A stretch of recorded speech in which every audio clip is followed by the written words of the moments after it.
Good evening. It's 6 o'clock on Wednesday, April 27th. Thank you for joining us tonight for your English news on Aura News. The government will review the level of the references for the minerals destined to be exported, watching this as an opportunity to offer help to this industry, which has recorded a decrease as a result of the price drop in the international markets. The minister said that there is an agreement for a couple of fiscal facilities which will come into power after 1 month. This initiative comes after the insistence that came from the interest groups, which said that they were going towards bankruptcy as a result of the decrease of the prices in the stock market. The minister added that 2 governments have prepared 2 verdicts that deal with the payment warranty for the environment and the investment. This statement came after a forum in which participated foreign entrepreneurs of the mining industry. He presented them with Albania potentials as an appropriate country for investments, not only for chrome, but also for copper and other minerals. Albania remains in the middle of the countries with a partially free media, according to a report published today by Freedom House. Albania leaves behind only Macedonia, Turkey in Europe. In this aspect, the champions of the free media remains Norway, Finland, and Belgium. Freedom House organization places Albania in the 91st position with 51 points behind Montenegro, Serbia, Kosovo, and Bosnia. In this report, it's noted that the attacks on the Western Balkans journalists affected the decrease in the freedom of the press. The organization evaluates that the freedom of the press in 2015 has dropped to its lowest point in the last 12 years.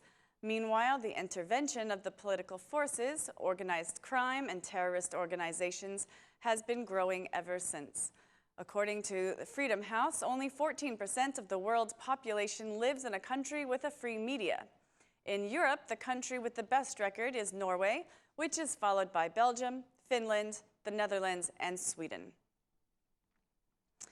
Cooperation beyond political convictions happened 1 week after the university elections and the confirmation of the new leaders chosen by election. Prime Minister Edi Rama has held a meeting with the just elected academics.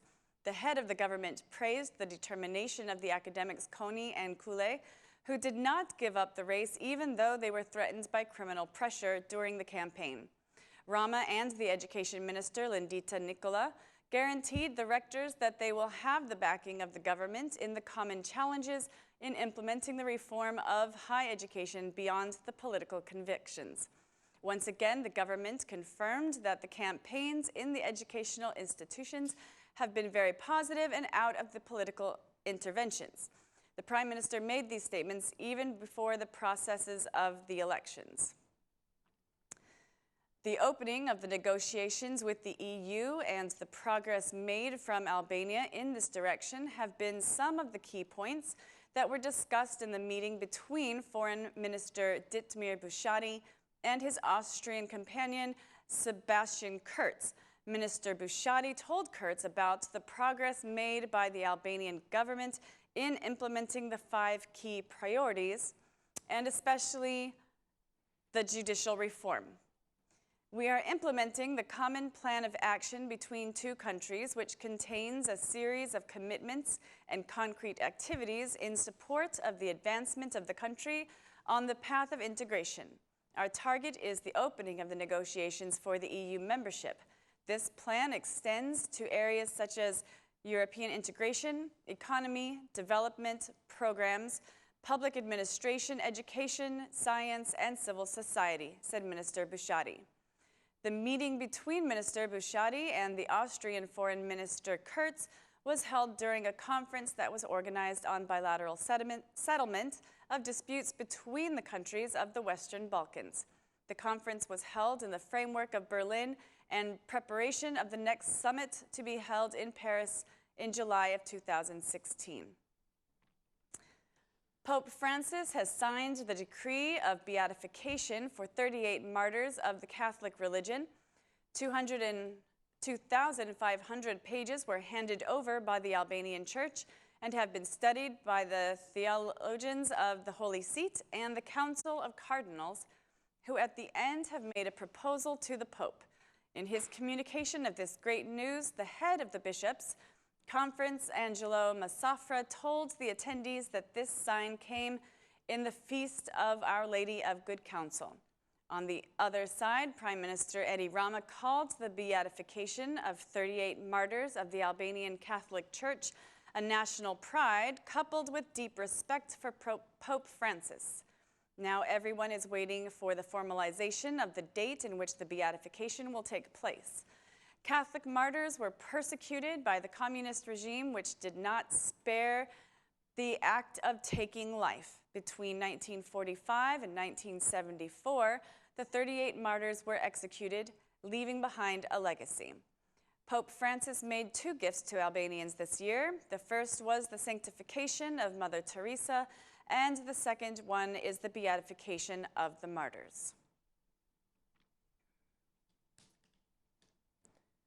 President Nishani's visit was as he was hosted in Brussels. Nishani discussed the Albanian EU integration.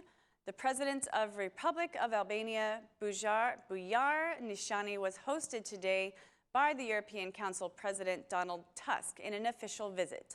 They discussed further integration of Albania in the European Union, migrant crisis, and other series of hot topics which are related to international policies. During his speech for the media, Tusk said that the dialogue between political parties and the judicial reform is crucial in terms of advancing in the country's EU ambitions.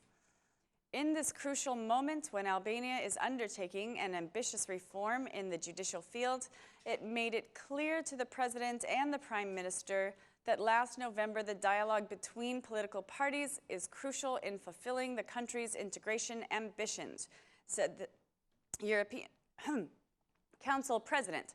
Tusk added that the EU evaluates Albania as a reliable partner. President Nishani stayed in the same line as he said that thanks to EU support, Albania has made terrific progress and is passing one by one all of the integration stages. He also informed President Tusk about the progress made in a series of fields, including reforms, human rights, etc.